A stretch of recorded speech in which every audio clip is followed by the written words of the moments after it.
The 2024 version of Nosferatu, directed by Robert Eggers, reintroduces the terrifying world of Count Orlok to a new generation of moviegoers.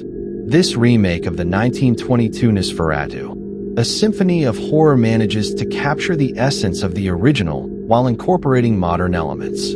With a stellar cast, including Bill Skarsgård, Nicholas Hoult, and Lily Rose Depp, it delivers a haunting ride that will keep you on the edge of your seat.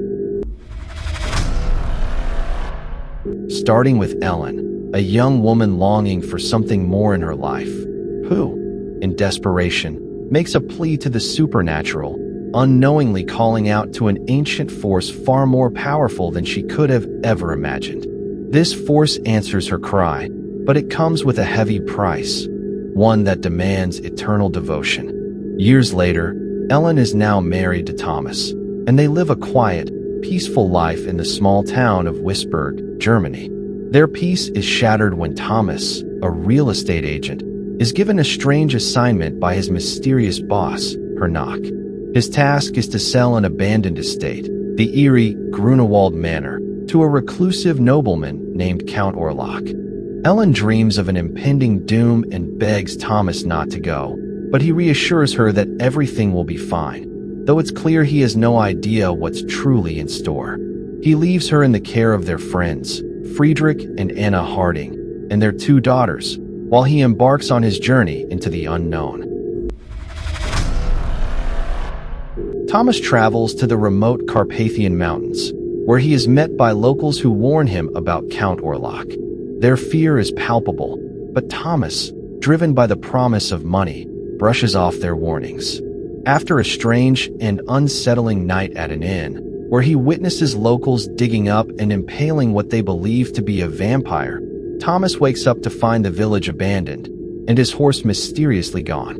Forced to travel on foot, he is picked up by an empty carriage that takes him directly to Orlok's eerie castle. From the moment Thomas enters the castle, something feels deeply wrong.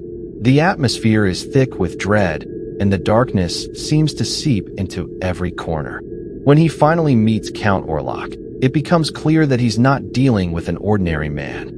The Count is pale and sickly, and the situation takes a horrifying turn when Thomas accidentally cuts himself during dinner. Orlok's eyes reveal a cold, predatory hunger.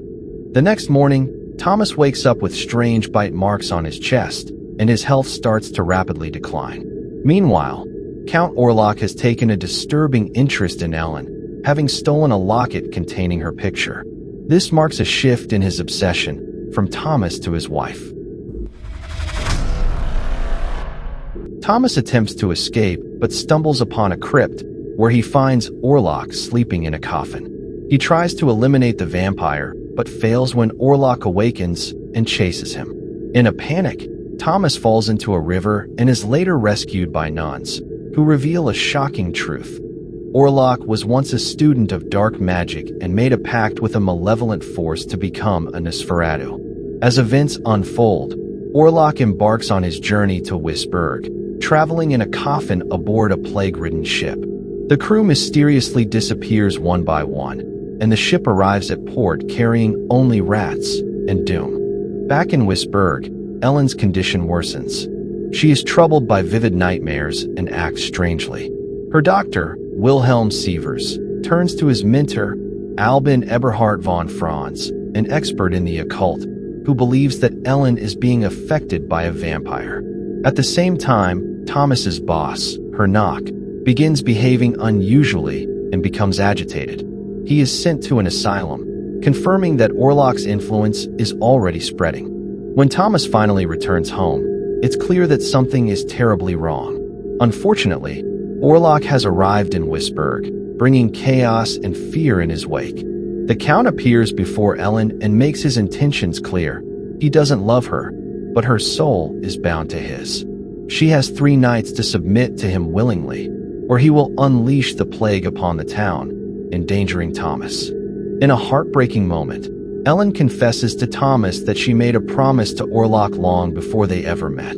This revelation shatters Thomas's world, and he desperately tries to protect his wife. However, Orlok, in a fit of rage, harms Anna and her children, pushing Friedrich into madness. In a desperate attempt to destroy Orlok, von Franz devises a plan. The only way to defeat Nosferatu is if a maiden willingly sacrifices herself. Ellen, understanding the gravity of the situation, secretly works with him and helps keep Thomas away. Meanwhile, Sievers and von Franz take Thomas to Grunewald Manor, hoping to destroy Orlok's resting place. In their haste, they accidentally harm Nock, who had told them that Orlok only cares about his bride. In the film's most heart-wrenching scene, Ellen invites Orlok into her room, fully aware that she is sealing her own fate. The vampire feeds on her, but she holds him close, knowing that only her sacrifice can end the terror. As the first rays of dawn begin to creep through the window, Orlok's body is consumed by sunlight. Ellen dies in Thomas's arms, her selfless act breaking the curse and ending Orlok's reign of terror. Nosferatu is more than just a horror film.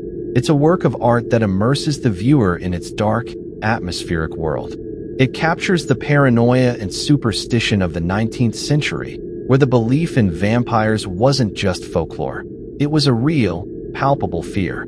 The pacing may not be for everyone, as it allows the tension to build gradually, rather than erupting into chaos. This remake breathes new life into the original while staying true to its roots. It's not just about a vampire. It's about obsession, sacrifice, and the cost of promises made in desperation.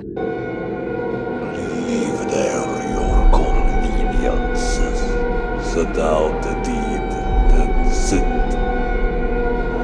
You are fortunate in your love.